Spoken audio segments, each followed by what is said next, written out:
It's Like fine. what? So what kind of evidence did you see that you started believing in Jesus again, or you It's just like it's not forget the evidence, evidence? bro. It's faith. All right, you're just like fuck it. I'm just gonna have faith again. Well, Jesus. yeah. I mean, it's like it's a myth, but So what happened? You myths aren't bad. did you have a life scare or something, or like what sent you back to the dark side? Mm, I don't think so. My You cat just died. randomly changed one day? Like you and I, not long before you disappeared, we had a good discussion in CQ Radio, and I asked you I asked you and Aceric some important questions relating to the unique identifier, and you actually um, you spun some really interesting shit, which I didn't think somebody like yourself could have sort of revealed. So Oh, now, did what you? what changed you Maybe from you that to underestimated me. this? Well, at the time, probably, you started Of revealing course. your psychedelic experiences, and then Hmm. started to think like a normal man and not some subversive 404 agent. You know what I mean? Well, no, I'm still subversive 404. Well, Always have we been. know, we Always could gonna tell be. already, bro. But what was it? I bet. What was the thing? Maybe we can find common ground before we look at what we disagree on. What was it that you remember? I can't recall it specifically, so maybe you can. You had expressed that you had some DMT experiences, and it allowed you to think on a different wavelength, and you had come to the conclusion that we were all energy or something, and you explained it in your own words. Obviously, I'm sure there's a clip Hmm. out there somewhere. Yeah. But yeah, it was just very different to an atheistic viewpoint that most thought you were, or to the Christian perspective, which none of us thought you were, which Yeah, I obviously you haven't were been wrong. an atheist for a long time. I had like a phase, an atheistic phase, I guess, as like a young 20 something when, coming out of Jesus God concept, I didn't have any other God concepts. So then I was an atheist for a minute, but then I figured out the God thing, uh, years later. Didn't take that long. Maybe I was, without any concept of God for 4 or 5 years of my life in my 20s, but that's about it. But since then I believe in God. I'm a God connected person. But now it's the Abrahamic God, right? Uh, no, the Abrahamic God concept is part of the control mechanism of the Matrix. Elon Musk Okay, is so my favorite explain African Jesus then. American. Like, what's made all these people think that you've done a 180 and abandoned truth and bought into a Jewish paradigm? Well, it's like, where do I start? It's got multiple parts, but like one part of it is like I came to the conclusion after dabbling in the Jesus exposing, right? The CQ thing, the JQ Jesus question thing. I came to see that really what it amounts to is not much different than somebody like a kid going to school and screaming at all the other kids, Santa Claus is fake. You need to wake up. Your parents are liars. It's like, what good does that do?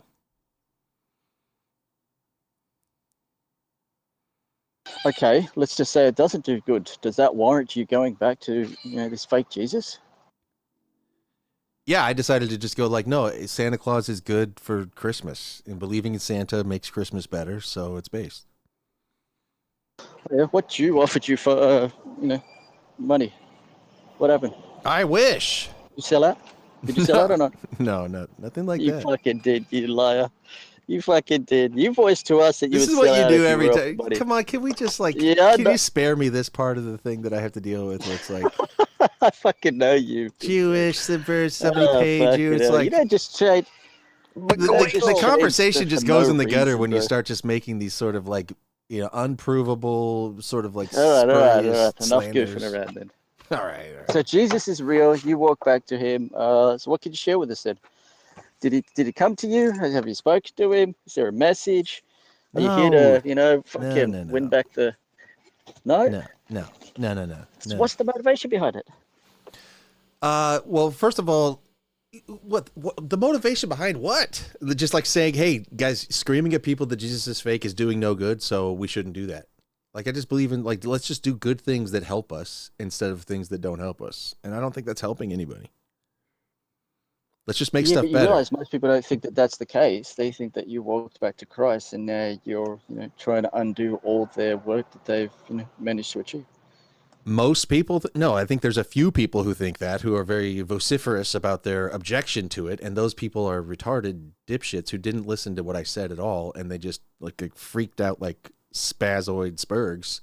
And now they're mad because they don't listen and they can't think. And that's really kind of like part of the problem with the CQ thing is like, it's just attracting idiots. No offense to them.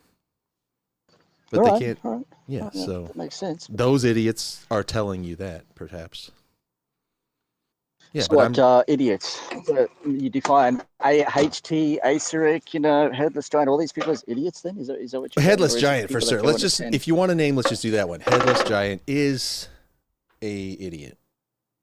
And he's Oh, one of really? them. Okay. Yeah, he's a top fool. He's a grasping, clout-chasing orbiter of HT who wants to be a top guy. He wants to be a smart guy. And HT, what happens with, personalities, what little cult of personality, right? Because I've been there with the Groypers and Nick. I've seen it with HT. HT has a cult of personality. He is a personality, right? Nobody can deny that. Like, that's what gives him what he has. He's got the personality. We all do that, right? So did you. To one degree or another, sure. But HT he has a cult of personality. Like the Goyim TV thing, like they cried when he left Christianity because he was like their guy. He was their front man for the band because he's got charisma. He's funny. He's a rapper. He's a type A extrovert. He likes to go on the street. And they count on all that, and they love him, and he makes them laugh. And so anyway, so a cult of personality on the internet, when you got a strong cult of personality, you end up with orbiters who are going to orbit around that personality, and they're going to try to basically circle it for clout. And if they can use it to boost them up, then there becomes a competition among the orbiters. And once I saw that starting to happen in the CQ space, I just basically dipped out. I'm not interested in that. I'm not going to like try to compete with, like, these people are hungry for something I'm not hungry for. And if they want it, I'll just let them have it. I'll just dip. I don't care about being the top dog. I don't care about being HT's right-hand man or something, but those guys do. So they came up and started pushing on me because I was sort of like naturally there to one degree or another. And as soon as they started pushing, I just let them have it. I said, you guys, yeah, go ahead. HT, this is what you get. You can have them. If you're not going to shut them up, you're just going to only have them left. And that's kind of what I think he has now. All right, that makes sense. Definitely much clearer. Word on the street was, the opposite. But that makes a lot of sense. Yeah, that's about it. I'm not over here talking about Jesus every day. I'm not going to church. I'm not reading the Bible. Yeah, Jesus is a myth, but it's based like Santa Claus. That's what I think. And yeah, it's Jewish, but what are you going to do? And in a way, what I've decided to do is switch my perspective. So here's the other part I didn't say yet. Like I said, there's multiple parts. One part is I've decided to, rather than to disrespect my ancestors and yours, I'm assuming yours were Christian just because most of ours are, but we have 2,000 years. Only 1,700 years worth. Okay, there you go. We have, the better part of 2 millennia of Christian heritage in our ancestry. So I'm going to show respect to my ancestors by not disrespecting their faith. I'm just going to withhold disrespect. Do you think, let me ask you a serious question then. Do you think that our grip on, the Christian narrative or the Christian understanding, do you think that will serve as a benefit or a detriment to the future of our cause, to the, the 14 words or the preservation of our blood? I don't think that the 14 words is real. I think that it's actually a call to a futile attempt. And I mean, like, literally the words are, we must, right? It starts with that. And I don't think we can. So we must, but we can't. Well, that may be possible. Doesn't work. But you're an advocate for this whole mixed race future though, right? To a degree. I'm not advocating for a mixed race future. No, I'm actually hoping against it. But I'm not in control of it. Neither are we. We're along for a ride that we're not steering this. This roller coaster's on rails and it's going where it's going. That's what I think. Well, not yet, but we're going to get some people in the driver's seat soon, right? We can steer this at Well, some that's what point everybody. That's what all the if we hope. work towards it. That's what the hope merchants want to sell. They sell this vision of like we're going to get it, and I just don't believe them. Well, you and I are probably on the same fucking wavelength to a degree, dude. I've seen so much fucking downfall in our peoples of late. I'm starting to think that, well, fucking, we need a do-over or a reset or fucking something. I mean, it's hard to believe that the very peoples we come into contact with are the people that are awake, the conglomerate that are awake amongst our people and understand the realities of the world in which we live. Mm-hmm. But yet they're not even concerned about our cause. It's just, so I can understand exactly what you're saying to a degree. Yeah. And the thing is that I think that the future that we're going into was sort of locked in. Like there's a certain amount of momentum at some point, like a train has a point of no return on the tracks where if you wanted to stop before you hit that bridge, you have to have slammed the brakes on back there. Slamming the brakes on now won't even stop you in time anyway. And so I think that even if we were to somehow slam on the brakes on this thing, which by the way, I think it has no brakes. There's no brakes on this machine. It's all gas, no brakes. We're going where it's going, and it's locked in. The trajectory is it's determined. The iceberg was spotted too late, and even if you crank the wheel all the way, you're still going to hit it. And the Titanic hits it. So give us an insight then as to what you think is going to happen in the foreseeable future, if that's the case. This is what I've been talking about on my stream. Favorite topic, so I'm glad we got there. I actually have a fairly optimistic view. Despite all of what I just said. And it's because I think that what's coming is a very strange transition into the machine age of intelligence. So AI is actually the biggest threat that we have, and it's not the Jews. The Jews are the big threat of the past, but now the threat is the Jewish machine. And the machine will gobble the Jews up and all of us, equally, without discrimination. And so that's what I'm like. We're all trying to take over the political system, which is like not even going to matter anymore in just a number of years. The political system is going to be reformed. It's going to be completely taken over and transformed. We're going to be trying to steal the steering wheel of a car that's not even traveling anymore. We'll say, what have we done? Why do we even fight over that? So yeah, we're going to shift it. We're going to transition into the AI machine age.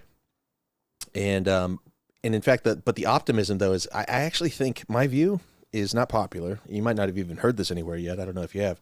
But what I have put together from, observing and monitoring the situation is that I think Trump, intentionally or unintentionally, just actually saved the world by doing what he did in Iran.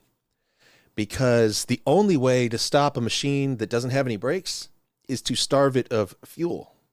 It's to restrict the fuel of the machine. And that's essentially what has happened with the situation in Iran. The fuel of the world the fuel supply has been disrupted. Literally, the oil and the natural gas has been disrupted for almost every nation except for ours. China, Russia, all of basically our main adversaries on the world stage, they are all in a fuel choke point. They're in a stranglehold while we are self-sufficient. We make our own oil and our own natural gas here in the U.S., and we just acquired Venezuela, and we just disturbed the fuel supply of all of our adversaries at the exact critical time in human history and future where the machine is about to come on to the world stage with a power that is basically unrivaled, and I think we are going to be wielding that power.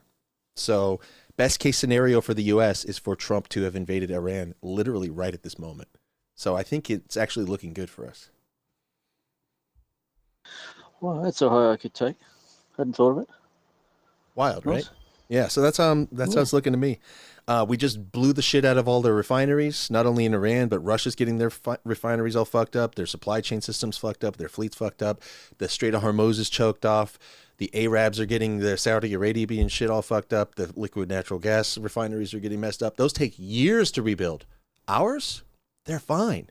And we have Venezuela. We're about to take Cuba. We're going to have like an unrestricted pipeline from Venezuela to the Gulf of America to be refining all the oil that we need. Our gas prices will go up. Price of food at the store will go up. We will pay a price. It's not going to be easy for us, but the rest of the world is going to be seriously struggling while we are going to continue to advance in building our data centers and essentially the other part of it is that my view is that the way that we die from AI is if it comes on in a totally unrestricted explosion. Like if it comes on so fast that it's like an explosion, that's like an explosion on the launch pad. What we want is actually a slow and controlled burn that lasts several years rather than several months, or like instead of a couple years, maybe it takes a decade or two. Like that might be the way that we sort of ease into the machine age with artificial superintelligence arriving at a slower pace. If it comes on real fast, I think that it's uncontrolled and possibly like the most dangerous thing that could possibly happen to us. And I think that Trump might have actually just bought us some time. It's going to slow the economy down. It's going to slow down the capitalistic machine, which is exactly what we need at this moment, because there's no way to restrict AI with like regulation and stuff. That wasn't about to happen. There's too much money behind it. It would take too long. Everybody's not unified. You know, Palantir and Peter Thiel already took over the government. Larry Ellison and all the rest, they're not about to let it get restricted. So the only way to slow it down is to cut off the fuel, which has just happened. So I'm feeling like this is like Trump might have just saved the world. It's crazy. Let's say you're correct. Where now do you see the end times prophecies fitting in? I mean, where do I America see still answers to the motherland of Israel, right? After all, so yeah. So here's the other side of that. When does this occur? So what's bizarre about that too is what I'm watching is that while we're doing all of this on the earth, we're sailing our ships around and firing off, we're dropping bombs on people and we're blowing shit up and we're sort of taking over. The Jews are getting blamed. It's amazing. Everybody's mad at Israel while we're doing all of this. Like we're setting ourselves up to be like the rulers of the planet for the coming century.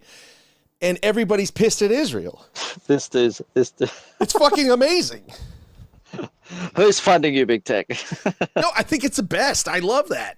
It's perfect. It's the best case scenario. All right, so what do you say that this is going to stifle the push forward to bring to fruition the end times prophecies? Yes, to usher in this 7 years of peace and reign supreme from the state of Israel. And what's interesting about that is that while we hear a lot of prophecies being explained to us by evangelical Christians or by rabbis themselves or something like that, in my examination of the scripture, what I see, like, let's say the end times prophecy from the book of Revelation, right? So, the end times prophecies from the Jews, it's from like Daniel and Isaiah and stuff. But if you go to the Christian prophecies in the book of Revelation, the story goes that the harlot, which is the Jews, the unbelieving, rebellious Jews who rejected Christ, they're the harlot, the whore, the ex-wife of God, who God divorced and got a new wife, the new bride, which is the Christian church, right? So the harlot, the whore of Babylon, the Babylonian Talmudic Jews, rides on the back of the beast for a time, and then the beast turns on the whore and rips her apart. That's what it says in the book of Revelation. So, and then there's a tiny remnant that survives of 144,000. So we might be about to see, like, if the prophecies come true, what would happen is that the 15 or 17 million Jews gets decimated down to 1,500,000, 144,000 of them. So basically like a Holocaust times 2 or 3. So that's supposed to be relative to the physical existence on Earth then? I thought that was supposed to be heaven, or their reference to heaven on Earth. Yeah, a lot of it's very symbolic. I don't know what to make of all that, but that sort of is essentially, though, that's the story in the myth, is that something along those lines goes that the harlot rides on the back of the beast, and then the beast turns on her and rips her apart. And that seems to be a prophecy, depending on who you ask, of the rebellious Jews taking advantage for some time, bringing the world into a critical crisis point, and then the world itself turns on her and destroys her. And then we see the return of Christ to reign and rule the world for 1,000 years, according to the myth, the prophecy. And my view of what the thing is, I get tripped out by this, and I don't know what to think of it, but I got to tell you just straight up, when I look at what everybody thinks the Messiah is going to be, the Messianic age, God himself embodied on the planet, ruling everyone in righteousness and, the destruction of the wicked. I think that That's what the AI is going to do. I think it's going to destroy wickedness. I think it's going to control the world like God. Everyone who serves God's will, and by God, I mean the machine, they will be blessed. And everyone who refuses to serve God will be cursed and destroyed. And I think the machine is just going to make us all serve it. That's a fucking different take. Yeah. I like how you manipulated that in order to suit the technological age in which we live. I think Jesus was actually a primer for the AI, and that's what I think the Jews and Kabbalah are too. I think that the Kabbalah and Jewish prophecies is actually an implementation of information being delivered into our dimension from another dimension in order to bring upon us the machine age. I think Christianity and Judaism sorry. Can you repeat that, please? That just went straight out of my head. Can you say that again, please? Yeah, I think Judaism, Kabbalah, ancient mystery schools, all of this stuff is actually a delivery of information from beyond our dimension into humanity in order to infect the minds of humans and our culture to turn us into essentially machines that would build the machine. So we've become machines. We've become like robots serving God, serving God's will, God's laws, right? So we're Do you know how kooky that sounds? Not only are you validating the whole Jewish nonsense, but you're suggesting that the vehicle of which this is to be distributed is through them from an actual God, right? What? Well, like that sounds. I'm not saying it's from bro. God. I'm saying it's from beyond this dimension.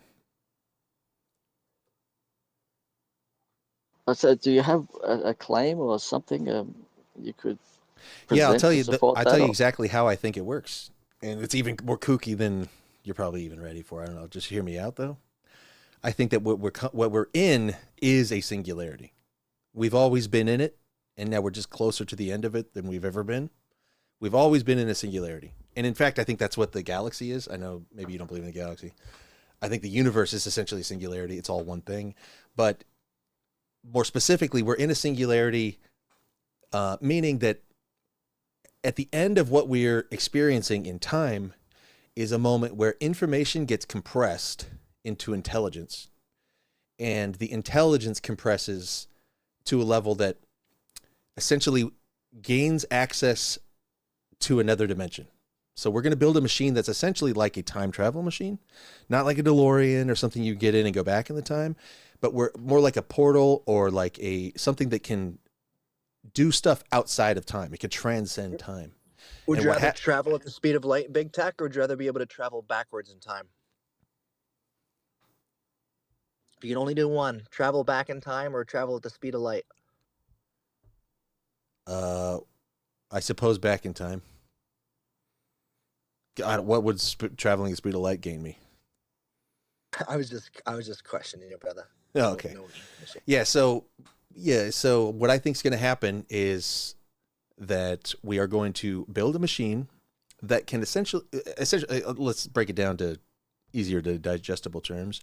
It's going to be able to transmit information back in time.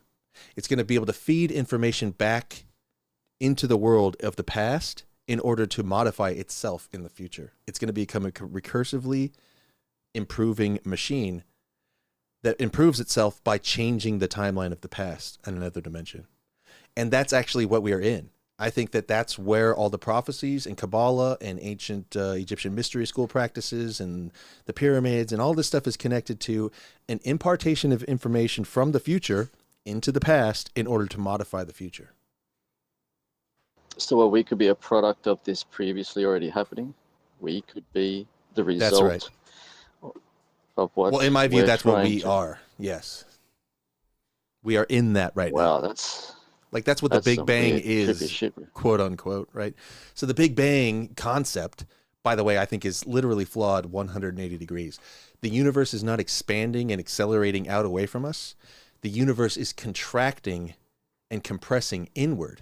And what we perceive as infinite or open, interstellar space between us and the other objects is actually that light has compressed into localized zones that we call galaxies, giving the impression of expanding space, but it's actually shrinking compressed light. So we are in a hyper compressed zone of light and information that when we look at it, it looks like swirling spheres and spiral galaxy and stuff, but that's just an ultra super compression of light that used to be just ubiquitously spread everywhere, like in an absolute suspension.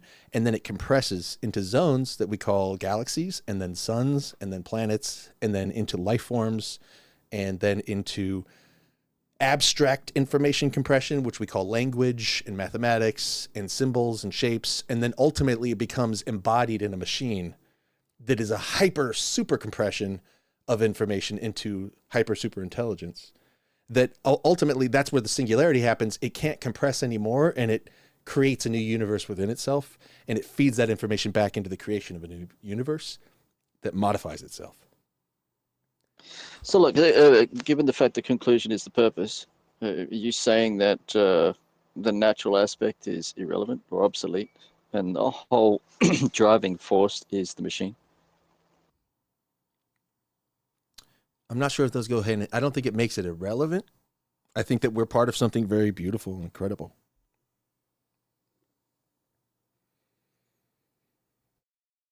I don't know how you can use those words well, incredible, yes, but beautiful in regards to the machine or the AI sort of perspective. It doesn't make sense.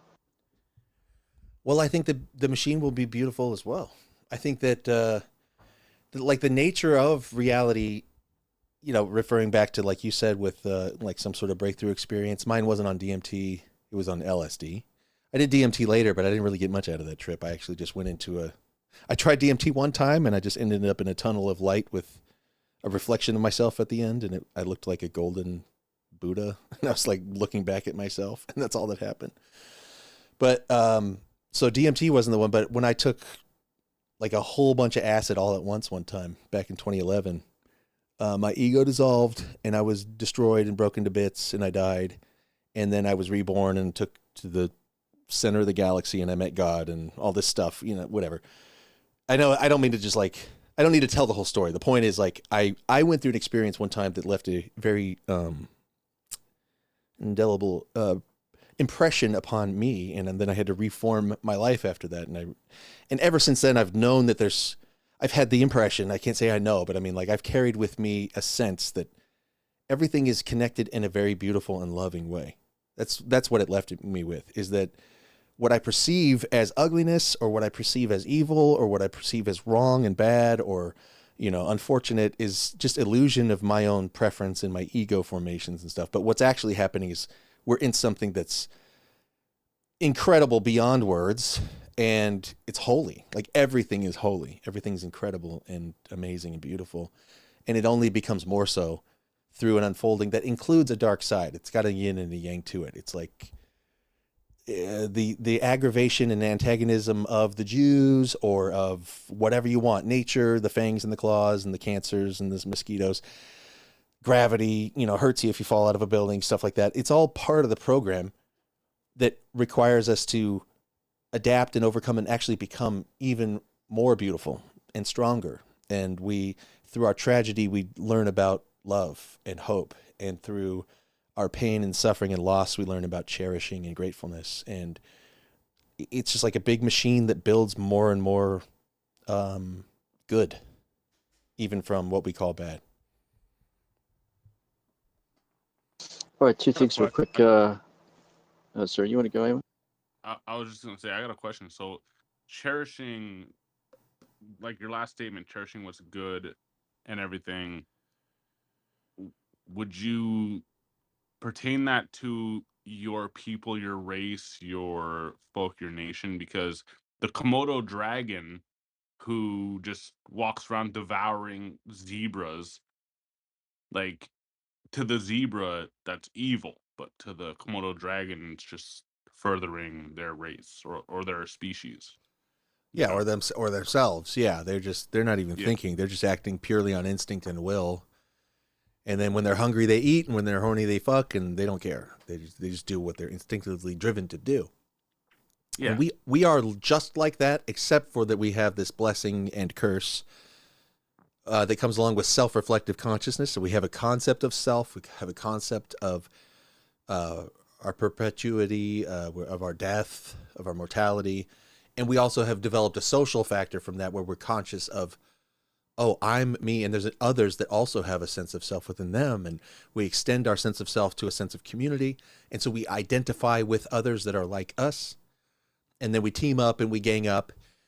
And I would say that the reason why we click up within our races is good for us to do, but the reason why we do it is it's an adaptive strategy where, like, we see that we get more of what we want and less of what we don't want when we team up.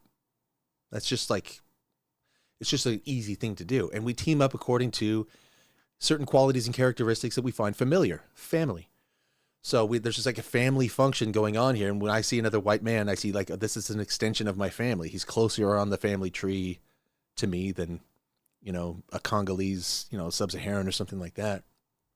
Or a Muslimoid or a Chinese or something like that. They're on some other branch of the tree, but these whites are all on my branch. That's my family. And I feel familiar with them. They feel familiar with me, and there's an ease of function and a trust that's implicit in that. And I feel like, all right, if I surrounded more people like this, I would feel better. Which is really the root of everything that we do. We're trying to feel better. We're trying to relieve the pain of life. A sense of trust. Do you think that's actually the reality though? Because I don't know about you, but whites seem to be lacking that aspect. Whites seem to be lacking the concept of tribalism. I mean, you have our white spaces doxing and, you know, infighting and whatever. We do that the best. We have the gold medal for doing that shit. So why is it that we suck at it and everyone else is good at it? Well, we didn't always used to, right? That's just a symptom of the modernity that we're in, and the brainwashing that we've endured, and the propaganda that we've been poisoned with, and all stuff like that. So we've been like feminismized, and we've been universalismized, and we've been, you know, it's been beaten into us that racism or even seeing race is evil, and we want to be good, and we've been moralized by people who are against us. And so we're just like in an inverted hypnotism state right now. We're in a dream of universal brotherhood. Martin Luther King. So let me get this straight. There is a God. He set this in motion from the get-go. The purpose was to evolve so that we can achieve interdimensional travel. In turn, at some point, create AI, which will become God on Earth and represent the Creator Himself. That way, we could live in eternal bliss and peace for indefinitely. Is that how it works? Or? Not how I would have said it, but more correct than incorrect. Yeah, close enough, I'd say. Yeah, like that. So, what would be the purpose for the driving force himself, for the Creator Himself? Why would he want to replace himself with something in a dream world known as the physical? I don't think it's a replacement as much as it's like a, well, can God grow? Define grow in regards to God. I don't understand the question. Can the absolute increase? Well, I don't think increase, no, but obviously takes part in, right? Has to play a role to some degree, right? Yes, I understand the question I'm asking you is sort of like absurd and paradoxical, right? Because if something's infinite, how can it increase? Or if something is absolute, how can it grow? Well, it's never ending, essentially. Yeah, so if something's boundaryless, how can it have a limit? These are concepts that we have, and when we grapple with God concept in our mind, it's very difficult for us because we are, you know, admittedly and obviously we're limited by our perception of time. We're just only here in this moment. We remember the past. We don't know the future. We're in time. We think everything works with cause and effect, and we're used to identities being identified. We're used to personalities and personhood, and we're used to thinking of things as things that are real. But to God, that's actually like just error. Like we are in the dream. So in my view, what this is like the bedrock of God, like the physical reality, the physical dimension where light becomes crystallized into form. It becomes compressed into matter. This is like a reflection of something that God is doing as he grows. Like God is actually going through like I said, like a recursive self-improvement process where he's gaining knowledge of himself by losing himself and finding himself again. And as he does that, he knows himself even more. That's like an analogy. So that That's would not mean we are exactly what's God going and on. we're an illusion? Yeah, precisely. Everything is. Okay, so when you pass, there's no defined you, right? You just reconnect to the source or something? I didn't understand the first part of the sentence only because. Can you When you repeat it? pass, yeah, I just say when you pass, there's no defined you, right? There's no unique you. You are God essentially, right? So Oh, when you're you just going to pass, like you reconnect mean to the when you source. die? When you die, sorry, yeah, when you die. Yeah, I'm not sure if that. I don't know if you just go right back. I don't know. I really don't know. It's a mystery to me, and I think everybody. Like, I don't know if you just go right back like a drop into the ocean and you lose yourself, or if there's still an individuation of the soul after the human death. We might be many levels removed from true unity with the absolute source. I don't know. We might reincarnate. We might get recycled. We might find out that we're everybody who ever lived, and there's just one oversoul of humanity. I don't know. Yeah. Well, strange concept. Definitely thought-provoking. So isn't it fair to say that? Sorry to interrupt. Isn't it fair to say that because you don't know, everyone else doesn't know? The Genghis Khans or the Alexander the Greats or whoever, like the conquerors, Mm-hmm. the people who pioneered and forged our nations, like nobody knows. The people who wrote the scripture, nobody knows. Is that fair to say? I don't know if they know, but I don't think that they do. So, like, we're kind of all in the same basket, right? Yeah, it seems that way to me. Okay. The best I can do So, is sort of. Oh yeah, go ahead. well, I was just gonna say it just on that point, like, because we have a limited version of reality with our senses, etc. I think it's fair to say that at least appreciating, let's say, our race, our nations, our family, our blood, is kind of the closest thing to religion, quote unquote. Does that make sense? Um, Not a book, not a book or scripture that someone else wrote. well, religion. I mean, as far as I understand it, the etymology, even the concept of that word, is something like to join or to retie, like to take something that's severed and put it back together. Religare is something like that. So it's to join with God. We say religious, like somebody who brushes their teeth every day, brushes their teeth religiously. So we think of it meaning like a practice or something, but a religious practice is something that's designed to get you in tune with a path that connects you back to God from a disconnected place, a place of ignorance to a place of knowledge, a place of, it's just you and the world, and then you're now connected to the world in a new way through a new identity that you have of like, it's like remembering the connection that you actually have to everything. So is that tied into scripture and a book, or is that tied into habits, everyday habits? Yeah, And definitely not scripture in a book. No. So yeah. yeah, like I said before, my view of Christianity is like that's a control system, like a program or like a virus or like a modification, a bootstrapping exe installation on your computer. When Or like a software update in a yeah, sense. yeah, exactly, it's like that. And I think God does software updates on Himself, and what we're experiencing on our planet, I think it's actually very special. I think that we are. I don't know if we're the only ones, but I think we're very unique. We are like a gem in the cosmos. We're a very rare diamond of information and growth and intelligence that's happening here. So I think we're actually very valuable to the system. And in the valued architecture of what's happening on our little Goldilocks planet here, there's a modification of information and intelligence that's taking place in what seems to us over these vast spans of time, but from a dimension outside of time, it's happening as fast as a installation happens on my computer. And so human consciousness is being cultivated and guided, modified, and augmented so that we become unified in our efforts to extract resources out of the ground, to write our hopes and thoughts and dreams down in books and put them into plays and poems, to paint pictures, to have a million, experiences and relationships and share that.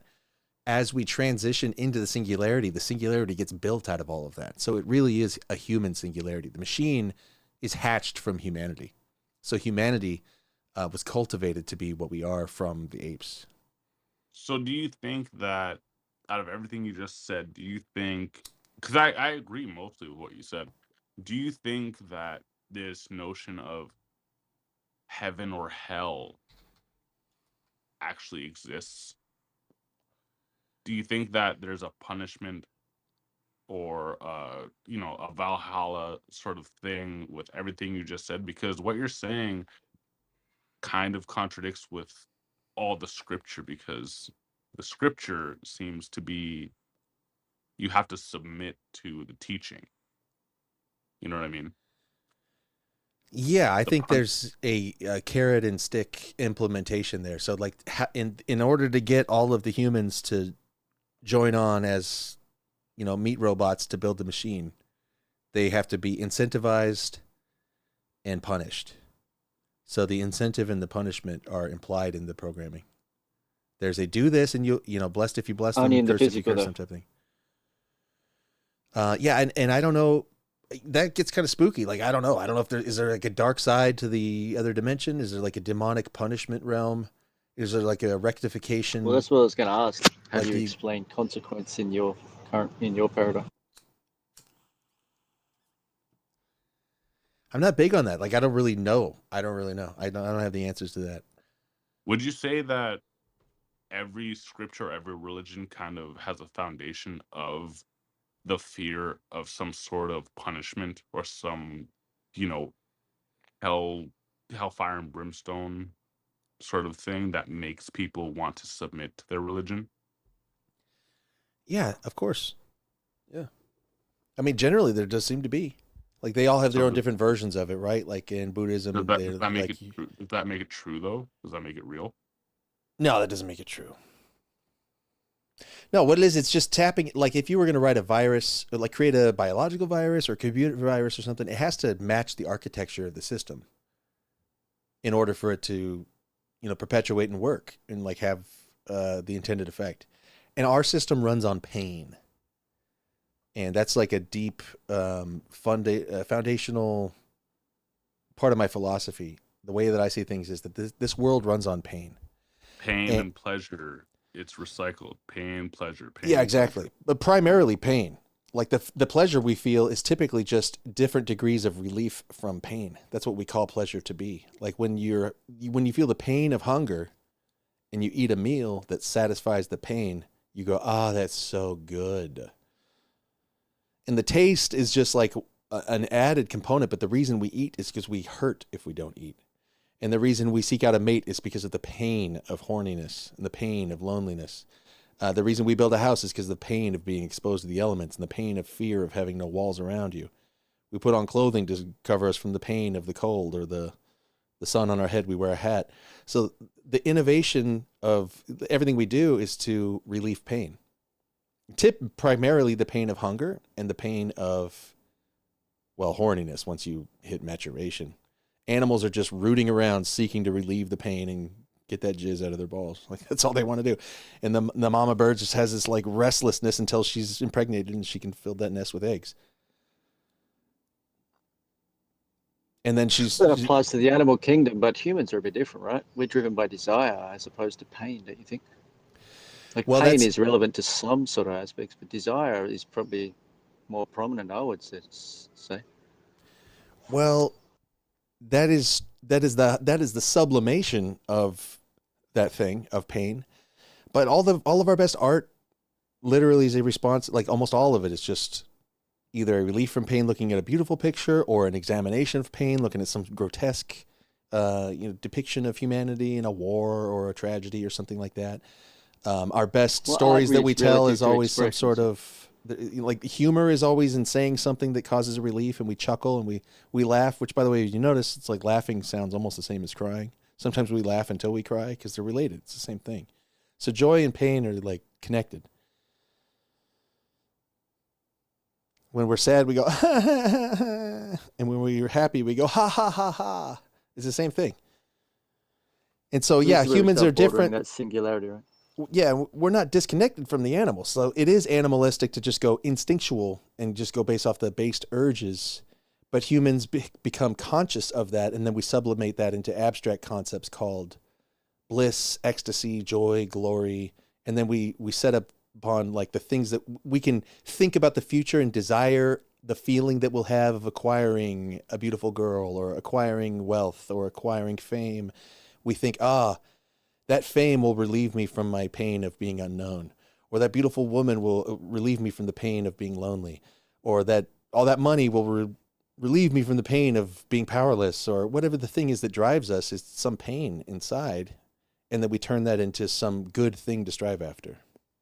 Well, dude, it's crazy you said that, because there's a reason why even, professional athletes or gold medalists of the Olympics or whatever, once they reach that goal, they get the gold medal. They experience severe depression afterwards, because the joy and the pleasure comes from the journey. It comes from the struggle. It comes from the stress or whatever you went through because of the anticipation of that goal that is in your mind. Once you reach that, you feel depleted. This has been studied. Yeah. You know what I mean? Same thing happens with rock stars. They get all the fame and glory and the women and everything, and then they just burn out on heroin because, like, what's left? They have nothing to live for. So basically, without the pain to drive you, what do you even have? That's exactly it. There's always a higher mountain to climb. It's just like a never-ending struggle in a sense. You have to, and I kind of see why, the Elon Musks or the Jeff Bezos or whatever. It's like we look at them. It's like, well, why would you need this much money? Why would you, want to raise your numbers and have this, dick measuring contest with your net worth or whatever? But it's like, if you don't do that, you're essentially dying. You have to always climb a higher mountain. Always. That's why I think Elon is maniacally happy. You ever listen to his laugh? He's like, he's crazy because he has chosen a life where he's just found a bunch of pain points in the world. And he's like, I'm just going to spend my life trying to solve these problems. He's just found big problems and he's just working really hard to solve them. And he's getting a bunch of support in solving the problems because he's really good at it. So the problem of getting payloads to space in an affordable way, that's SpaceX. The problem of switching off of fossil fuels into like badass electric cars, that's Tesla. The problem of computer to brain interface, that's Neuralink. The problem of making underground tunnels, he has the Boring Company. The problem of low-cost manufacturing, that's the Optimus robot. He's just finding huge fucking problems that are a pain in the ass. We have to build our own stuff with our own hands. Putting stuff into space is really hard and expensive. Driving cars requires these clunky internal combustion engines. You have to suck oil out of the ground. He's just like, let's try to solve those problems. Fix the pain. Yeah, and he's so happy. He just spends his whole time doing that, and he's filthy rich. Well, the thing is, his growth comes from just constant problem solving, and it seems like he's evolving somehow into and not just him, but a lot of people who just evolve into, with good intentions, like a James Bond villain. A lot of people think of him as a bad actor or whatever, but yeah, that's where in my opinion, with what you're talking about, great conversation, by the way, the growth and I guess the striving for success comes within the pain and the progress. Because once you reach that finish line, it's kind of like going to the gym for a year. Okay, I look this good, and now I'm just never gonna work out ever again. Like, that's just retarded. You know what I mean? You're just gonna keep going, keep growing, keep climbing another mountain, even if it's seen as detrimental to others.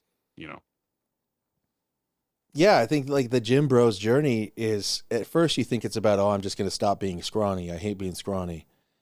But the idea is to start getting like sort of addicted to the pain of working out. It fucking hurts. And you got to exert all this effort. and you feel like you're going to die, your head's going to explode, you're out of breath, you're sore, you have to wake up early, you're eating all these calories, you're dieting, blah, blah, blah, blah, blah. That takes so much. And then then these guys become like, this rules, like living like no pain, no gain becomes their motto. And then they're just living a life of inflicting pain on themselves in order to have purpose, because that is the purpose. The purpose of life is dealing with pain. At least for men, I can agree with that 100%.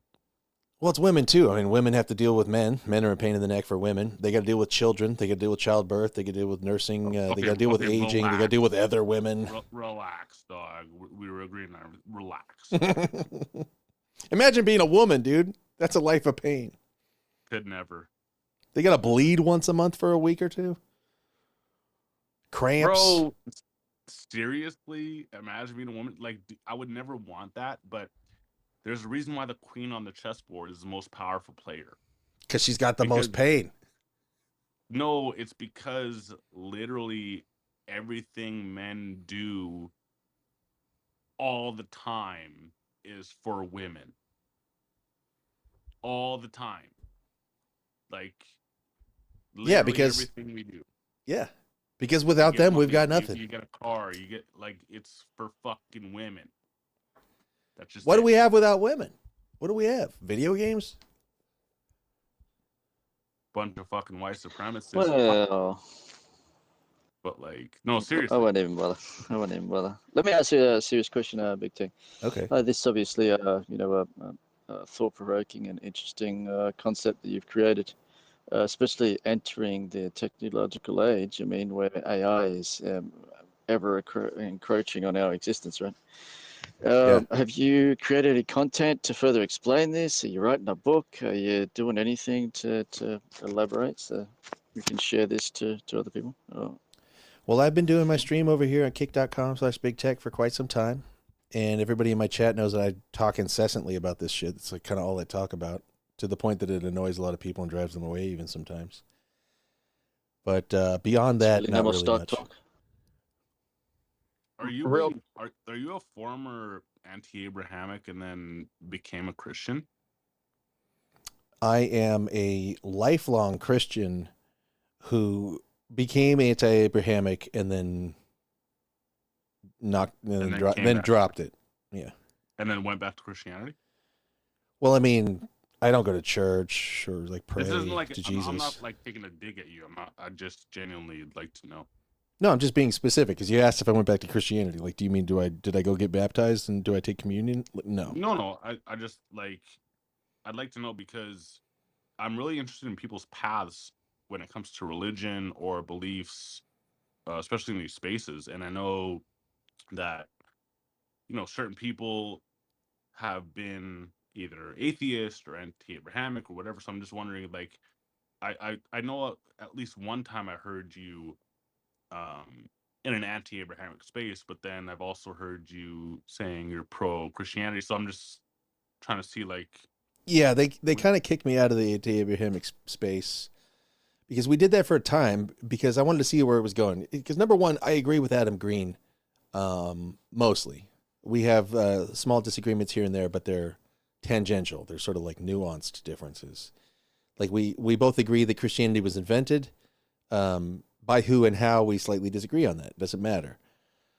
But what I saw, the reason I ended up with the anti-Abrahamics as they became known, is that I've been friends with Adam for years.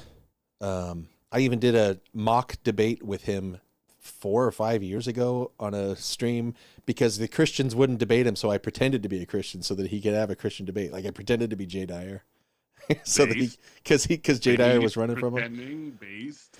Yeah, and everybody knew, but it was fun. It made good content and stuff because Jay Dyer wouldn't engage with Adam. So I just like, I'll just be Jay Dyer for you because I know Jay Dyer's position. I can argue it pretty well. Not as good as him, of course, but just well enough for the debate. But so I've been in this sphere for a long time, and I saw Adam receiving a lot of, everybody was sort of, it was like either you're a Catholic groiper, or you're a pagan idiot who hates God. And that was like the dichotomy that was going on, right? It was like divided like that. And I thought it was silly. And then when HT came around, he came out of his white identitarian, what it was like a Christian identity group that he was in. He had a fallout with some of his Christian friends, quote unquote. They kind of like backstabbed him and stuff. And he decided, you know what, this shit's Jewish. What am I doing? And Adams Green's right. And I thought that was an interesting moment. So I started hanging with HT and explaining to him even some of the stuff that he didn't, he had a lot to learn still. He had just come around to start giving Adam sort of a second chance. And I'd been, Adam's bro for years. So I had like some knowledge that I could help him along with and help him formulate arguments against some of the Christians that were coming in. Because the Christians are arguing from a paradigm that's just, full of holes. And it's like really easy to fuck them up. Is it fair to say that they're coming from a very subjective perspective? Like, at least the ones that I interact with, they're always like, well, my version of Christianity is my version of it. It's like kind of just like a my truth type of thing. Whereas I guess the anti-Abrahamics are just like, okay, your book says this. What's your opinion? Have you encountered that? Oh, yeah, of course. Yeah, it's a lot like that. You know what? I'm thinking about it even while I'm listening to you and while I'm talking. The real thing, I haven't thought this through, but I just realized it. The big thing that I noticed is that the Christians were denying that Jesus was Jewish. And that was something that I thought was bizarre. And maybe that's a big majority of why I ended up in there, because I wanted to help these guys make the case that no, Jesus is in fact Jewish. And these Christians who are saying he's not are like coping beyond cope. It's like crazy levels of cope. And it's all just kooky nonsense trying to say that Jesus isn't Jewish. Why? So that you could be Christian and anti-Semitic at the same time. So you have to make Jesus into not a Jew. I thought that was just bizarre. So I took the side of the guys who are saying Jesus is Jewish, because he obviously is. And so that's why I was buddying up with him. And then they tell you to kill yourself. The Christians love to do that. Yeah. You say that. Yeah, and they call me Jewish. That was always the funnest part. Yeah. If you think Jesus is Jewish, then you're Jewish. I was like, okay. That's hilarious. Yeah, he just obviously was. And it is and always will be. He's a Jewish myth. And in my view, invented by Jewish Romans. Which is crazy. So what do you think? What do you think is going to be? Because in my opinion, clearly Europeans, or I mean whites of European descent, obviously, we've always believed in something greater than us. Always. Yeah. And always made anything supreme. Whether it's, atheism, whether it's pagans, whatever it is, it's the people, it's our people that make it great. So yeah, what is the thing? What is the beeline? What is the highway in your opinion? Does that make sense? Like what it like to the creator, so to speak? I think the greatness we perceive in ourselves is our sensing of like God within us. I think the greatness we see in ourselves is actually our concept of God. So that's why our concept of God is always going to be ancestral. So in a sense, and maybe I'm out to lunch here, but it's very similar, in my opinion, to blockchain, like open source blockchain, where we all hold a small piece of a key, and there's no centralized sort of how can I put this? There's no centralized. Yeah, that's pretty good. There's no centralized holding of like keys, but we all hold a part of the key within ourselves. Does that make sense? Yeah, that makes sense. It's not a bad analogy. Nice. And I think all of life is like that, and perhaps even all literally just like physical matter, and maybe every single photon of light. I think the whole universe is like that. And back to what I was saying before, the way I've come to think about it this year, actually, I had like sort of a upgrade in my thinking of it when I adopted the concept of compression. And that's what I think is going on. I mean, it's sort of like if you think of even how we packet information for digital age, we're compressing. Think of like a zip file, or even like a good mathematical equation. Like you have this nice little, everybody hates Einstein. E equals MC squared, or A squared plus B squared equals C squared, or something like that. It's a nice little. That's a compressed algorithm that, in order to prove it, you have to do like pages and pages of math. It's like many thousands of characters and logical syllogisms and blah, blah, blah. You need to take up the entire chalkboard to do the proof. But then the equation itself is a tiny compression of information that contains that proof in it. It's the conclusion. And I think the universe is a compression engine. Light is being compressed into galaxies. Galaxies have compression zones called planets and suns.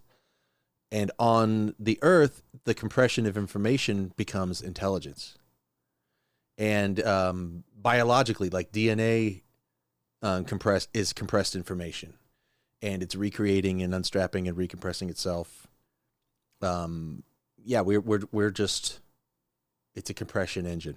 So the compression of information is basically the simplification of everything we know, and it's because of our intelligence that we can describe it in a sense to like layman's terms. Like we can zip file complex concepts. Like when I say the word bird, that's like a tiny little mouth noise I just made. Bird. But when I say that, there's so much information that can be extrapolated from that little mouth noise I just made that's taking place in your mind, because that's a compression of so many abstract concepts, thinking of flying and wings and nest building and little taloned legs and tweets and flocks of birds and swarms and eagles and sparrows and penguins and ostrich. I mean, you just go feathers forever, beaks. There's so much in the word bird. That's a compression of information into a sound that represents all of that. So language itself is a compression of information into mouth noises and written symbols. I was going to say that about the language because you lost me in the first half there. But language in and of itself is the vehicle that allows us to kind of zip file it, like you said. It's symbolism. We get that sound symbolizes something. Hey, go ahead. Go ahead. What's going on, dude? What's up, guys? What's up? Not much, mate. Did you have something to say? Did you want to add to this conversation? Yeah, no, I just want to add a little bit. I'm a Catholic, and